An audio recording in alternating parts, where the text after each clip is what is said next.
Big boss Malayalam season 7 ജനപ്രിയനായ മത്സരാർത്ഥി ആരാണെന്ന് ചോദിച്ചാൽ ബി പ്രേക്ഷകർ ഒന്നടങ്കാൻ പോകുന്ന ഒരു പേരാണ് നെവിൻ.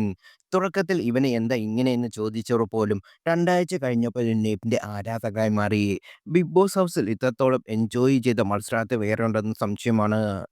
മത്സരാർത്ഥിയിൽ പലരും ബിഗ് ബോസ് വീട് സ്വന്തം വീട് പോലെയാണ് തോന്നിയത്. ഞാൻ ഞാനായിട്ട് നിന്ന് എന്നൊക്കെ നിരന്തരം പറയുമെങ്കിലും യാതൊരു തരത്തിലുള്ള മുഖംമൂടികളും ഇല്ലാതെ ആ വീട്ടിൽ വിവരിച്ചത് നെവിൻ മാത്രമാണെന്ന് നിസ്സംശയം നമുക്ക് പറയാം. കോമഡി, ഡാൻസ്, പാട്ട്, കൗണ്ടർ, അല്പസ്വല്പം മോഷണം, പാചകം, ടാസ്കിലെ പെർഫോമൻസ് തുടങ്ങി നെവിൻ അവിടെ ഇല്ലാതെ ചെയ്യാത്തത് ഒന്നുമില്ലാതായി.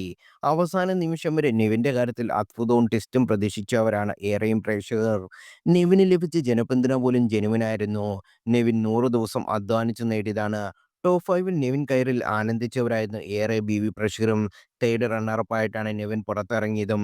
PR സ്റ്റണ്ട് ഉണ്ടായിരുന്നെങ്കിൽ ടൈറ്റിൽ വിന്നർ ആകേണ്ടുന്ന മത്സരാർത്ഥിയായിരുന്നു. ബിഗ് ബോസ് മനസ്സിൽ കാണുന്നതിന് അതിനേക്കാൾ മുമ്പ് മാനത്തെ കണ്ട് പ്രവചിച്ചിരുന്ന നെവിൻ മാത്രമാണ്. ആദ്യം ഒരിക്കൽ ആദിലെ നൂറേം അനുവുമായുള്ള വഴക്കിന് ശേഷം ഹൗസിൽ നിന്ന് സ്വമേധ നെവിൻ പുറത്തിറങ്ങിപ്പോയിരുന്നു.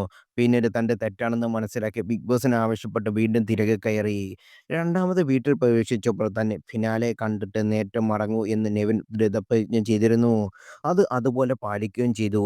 നെവിൻ എവിക്റ്റ് ആകരുതെന്ന് അവസാന നിമിഷം വരെ പ്രേക്ഷകർ ആഗ്രഹിച്ചു. അതുകൊണ്ട് നെവിനെ പിന്തുണച്ചും സ്നേഹം അറിയിച്ചും പോസ്റ്റുകളും കമന്റുകളും സോഷ്യൽ മീഡിയയിൽ കുമിഞ്ഞുകൂടുകയായിരുന്നു.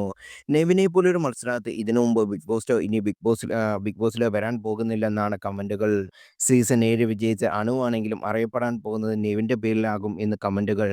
നെവിൻ കൂടി ഇല്ലായിരുന്നെങ്കിൽ സീസൺ 7 സീരിയൽ പോലെ ആയേനെ എന്ന് കമന്റുകളുണ്ട്. സീസൺ കഴിഞ്ഞോടെ പ്രേക്ഷകർ ഏറ്റവും കൂടുതൽ മിസ് ചെയ്യാൻ പോകുന്ന മത്സരാർത്ഥി നെവിനാണ്.